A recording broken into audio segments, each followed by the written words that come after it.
Bonjour à tous et toutes merci Clémence et Adrien pour l'extraordinaire boulot que vous faites depuis 4 ans et même bien avant. Et sans lequel, y compris nous à l'Assemblée nationale, on n'aurait pas pu faire tout ce qu'on a réussi à accomplir.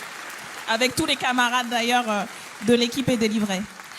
Je vais vous parler d'une urgence démocratique, l'urgence de la lutte contre les violences faites aux femmes.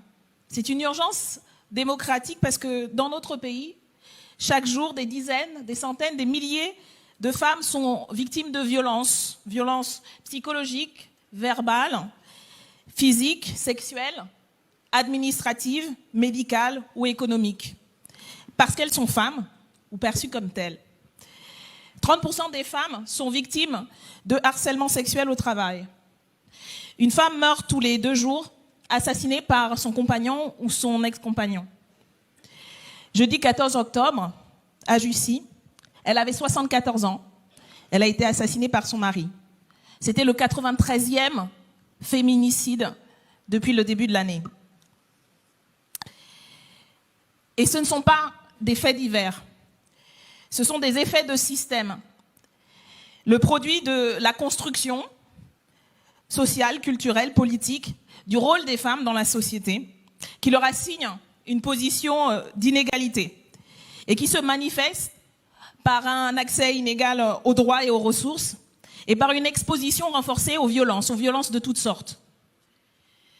Ces discriminations et ces violences structurelles sont d'autant plus fortes qu'elles sont marquées et qu'elles sont combinées avec celles liées au genre, à l'orientation sexuelle, à la couleur de peau, la religion, l'appartenance culturelle ou le handicap.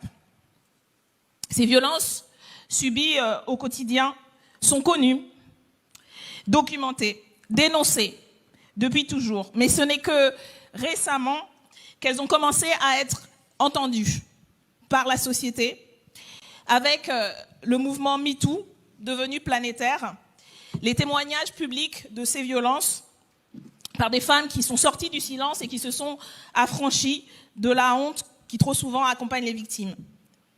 Début octobre, c'est dans le monde du théâtre et du spectacle vivant que la chaîne du silence s'est de nouveau brisée. À toutes les victimes, nous redisons, nous vous croyons, vous n'êtes pas seuls, vous n'y êtes pour rien. Ces violences sont illégitimes, elles sont illégales, elles peuvent et doivent cesser.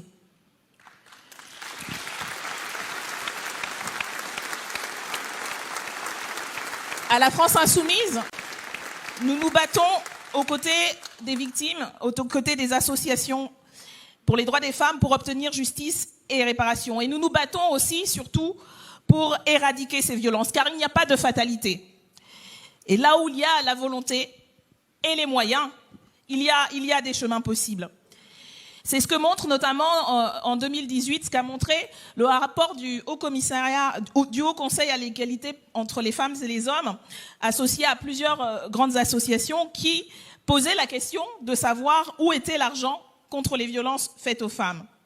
Ces associations ont estimé qu'il fallait au moins 500 millions, voire dans une fourchette haute qui n'est pas déraisonnable, puisque les chiffres que nous avons sont souvent sous-estimés. Donc dans la fourchette raisonnable, il faudrait 1 milliard d'euros pour répondre à cette urgence démocratique, avec 2 postes majeurs pour le financement. L'adaptation de dispositifs de droit commun comme l'hébergement spécialisé, l'hébergement d'urgence et pérenne, et en deuxième, le renforcement des associations.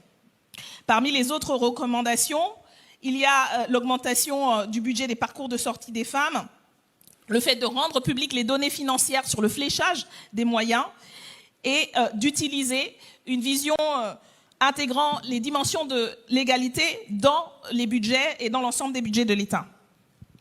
Or, depuis 4 ans, ce gouvernement, et vous le savez, nous ne le savons que trop, affiche sur ce sujet comme sur beaucoup d'autres, une volonté de façade en communiquant à tout va, mais sans se donner les moyens notamment financiers pour lutter contre ces violences.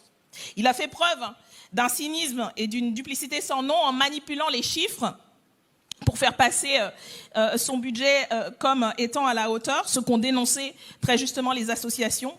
Il a même tenté pour des raisons d'économie, de mettre en concurrence la gestion du 3919. C'est ce numéro d'alerte, d'appel, d'aide et d'écoute qui est animé par des collectifs d'associations pour les victimes des violences. Alors, annoncé comme une priorité du quinquennat, cette lutte a été menée avec des bouts de ficelle. Le compte n'y est pas, il est très loin d'y être. Alors que, comme je le disais, 93 femmes ont déjà été tuées dans notre pays. Que les associations de terrain sont dans l'incapacité de répondre à ces demandes toujours plus nombreuses. Que la mise en sécurité des femmes est empêchée par la saturation des dispositifs d'urgence. Qu'une personne qui va déposer plainte quand elle arrive à passer les portes du commissariat s'entend demander comment elle était habillée ou si elle a éprouvé du plaisir quand son agresseur la violentait. Qu'un homme condamné pour violence conjugale soit policier ou gendarme et soit bénéficie d'une promotion. Ou qu'un homme accusé de viol soit quant à lui ministre. Alors, à quand le quoi qu'il en coûte en matière de lutte faite aux femmes? Il n'y a rien à attendre de ce gouvernement.